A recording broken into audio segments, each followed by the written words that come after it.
इस्लामी अकायद में से ना एक बुनियादी अकीदा आखरत है। जिन चीज़ों पर इंसान सारी ज़िंदगी आमाल करता है वो चीज़ें होती हैं जो उसके अकीदे में शामिल होती हैं। अकीदा जिस तरह का होता है उसी तरह का इंसान अमल करता है। जो उसकी सोचें होती हैं, जो अफकार होते हैं, उसी तरह अपने शब व रोज़ गुजारता है।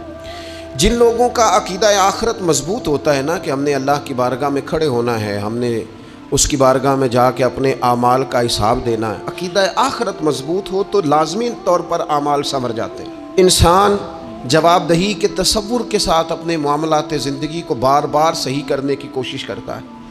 अकीदा आखरत इस्लामी अकायद में बुनियादी फ़िक्र का अकीदा है, असास है अकायद की। अगर किसी शख्स का ये ख्याल हो जाए कि मैं बस यही ज़िंदगी है, खा लो पी लो मौज करो, तो जाहिर है वो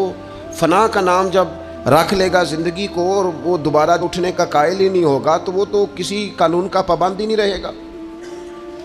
वो तो किसी चीज़ की पाबंदी नहीं करेगा, किसी चीज़ से परहेज़ नहीं करेगा, मनचाही ज़िंदगी गुजारेगा।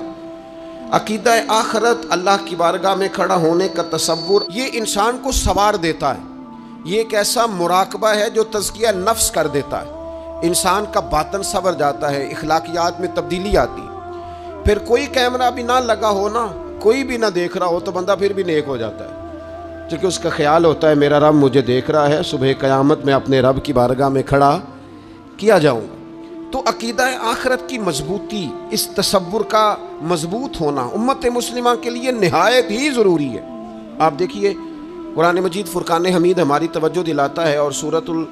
क़यामा के अंदर अल्लाह करीम ने इरशाद फरमाया, अयहसबुल इंसान, क्या आदमी इस घुमंड में है, क्या इंसान का ये ख्याल है, अन युतरा का सुदा, कि उसे आज़ाद छोड़ दिया जाएगा, उससे पूछा नहीं जाएगा। क्या इंसान ये समझता है उससे कोई सवाल? अयहसबुल इंसान, क्या इंसान इस गुमान में है, इस घुमंड में है, अन युतरा का सुदा, कि उसे आज़ाद छोड़ दिया जाएगा, कोई पूछने वाला नहीं होगा।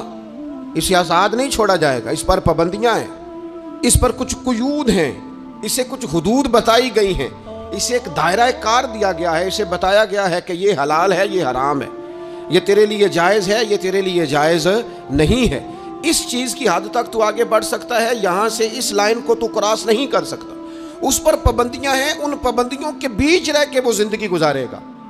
और ये भी याद रखें, ये आयत एक दूसरा माना ये देती है कि ये मत समझे कि सुबह क़यामत इसे छोड़ दिया जाएगा, इससे पूछा जाएगा, इससे सवाल किया जाएगा। अल्लाह की बारगाह में जब ये खड़ा होगा तो इसे अपने आमाल का हिसाब देना हो।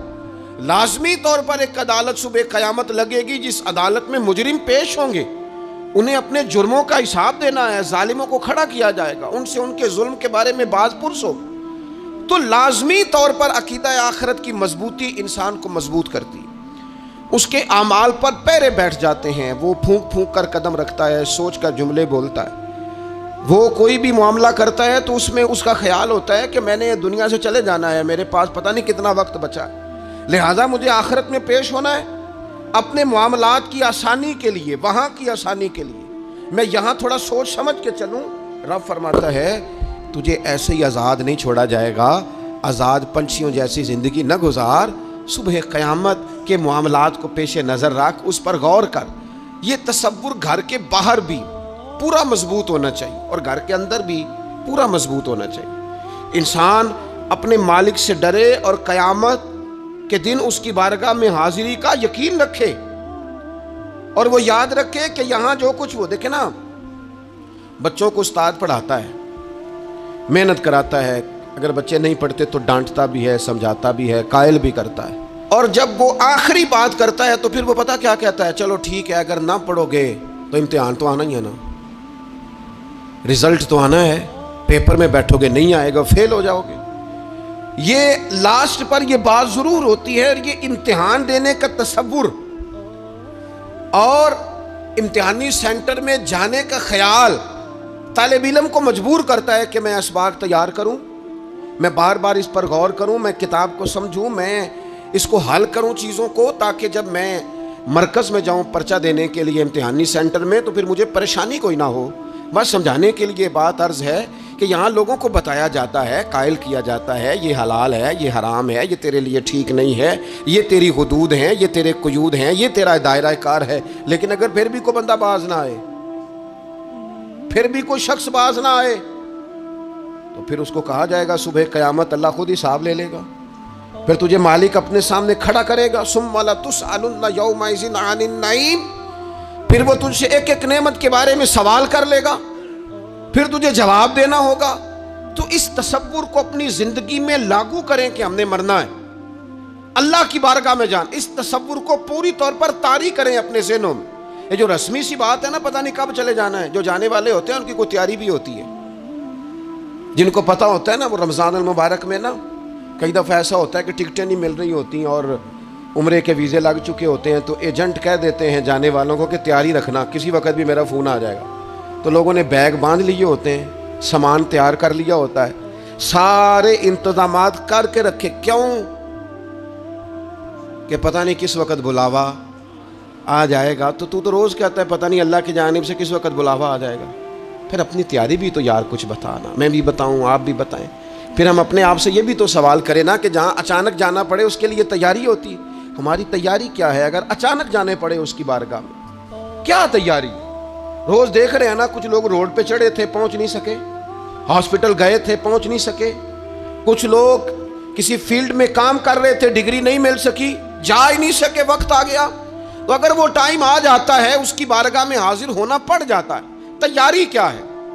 نبی پاک علیہ الصلوۃ والسلام گھر کے اندر اپنے گھر والوں کی تربیت کے لیے اور تعلیم امت کے لیے ایک دعا مانگتے تھے۔ حضرت عائشہ صدیقہ کہتی ہیں حضور دعا مانگتے تھے، مشکات میں موجود ہے، کیا دعا تھی؟ اللہم حاسبنی حسابا یسیرا،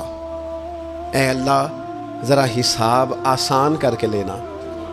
یہ حضور تعلیم امت کے لیے دعا مانگتے، اللہ حساب ذرا آسان کر کے لیجیے، مالک کرم فرمانا۔ حضرت عائشہ صدیقہ رضی اللہ تعالیٰ عنہ ارشاد فرماتی ہیں میں نے عرض کیا یا رسول اللہ صلی اللہ تعالیٰ علیہ وسلم یہ آسان حساب کا کیا مطلب ہے؟ تو حضور فرمانے لگے عائشہ آسان حساب کا مطلب یہ ہے کہ رب کریم بندے کے نامہ اعمال پر نظر ڈالے گا اور پھر اللہ تبارک و تعالیٰ اس سے درگزر فرما دے گا، یہ آسان حساب ہے۔ پتہ مالک کو ہے اس نے کیا کیا ہے، پر کریم ہے نا، عدل کریں تے تھر تھر کمبن، اچیاں شانہ والے تے جے فضل کریں تے پھر بخشے جامن میرے جے منہ کالے، نظر کرے گا پھر معاف فرما دے گا۔ اور حضور فرماتے عائشہ یاد رکھو جس سے اس نے حساب لیا وہ پھر بڑی مشکل میں آ جائے گا، اس کے لیے مشکل ہو۔ اللہم حاسبنی حسابا یسیرا، اے اللہ تو حساب ذرا آسان کر کے لینا، ذرا آسان کر کے، یہ تعلیم امت کے لیے کہ امت کے دل میں خیال پیدا ہو کہ حساب دینا ہے، تو نے حساب دینا ہے، تو نے اپنے مال کا حساب دینا ہے، تو نے اپنے لفظوں کا حساب دینا ہے، تو نے معاملات کا حساب دینا ہے، تو جس کرسی پہ بیٹھا ہے، تو کلرک ہے یا صدر ہے، تو نے اپنی اس نشست کا حساب دینا ہے، تو استاد ہے یا پیر طریقت ہے، تو مؤذن ہے یا خطیب ہے، تو جو بھی ہے تو نے حساب دینا ہے۔ تجھے تیرے منصب کے بارے میں پوچھا جائے گا، تجھے تیرے عہدے کے بارے میں پوچھا جائے گا، تجھے اپنی ذمہ داریوں کے بارے میں حساب دینا، اللہ کی بارگاہ میں تمہیں جا کے بتانا ہے کہ تم نے کیا اعمال کی۔ اس تصور کو پکا کریں اپنی، یہ تصور کتنا کو پکا ہونا چاہیے، دنیا کیا ہے اور آخرت کیا ہے۔ ہمارے ہاں لوگوں نے بہت بڑا لمبا چوڑا دنیا کا تصور بنا لیا، کار جہاں دراز ہے، لمبا تصور، دنیا داری کے لیے لمبی منصوبہ بندی، دور دور تک میں نے یہ کرنا ہے، پھر میں نے یہ کرنا ہے، پھر اس کے بعد انشاءاللہ یہ کر دینا۔ یہ تو آپ نے 300 سال کی پلاننگ بتا دی ہے، یہ تو 300 سال کی پلاننگ بتائی۔ کیا بتائیں تجھے اے باپ، کیا کار ہائے نمایاں کر گئے، BA کیا، نوکر ہوئے، پینشن ملی، پھر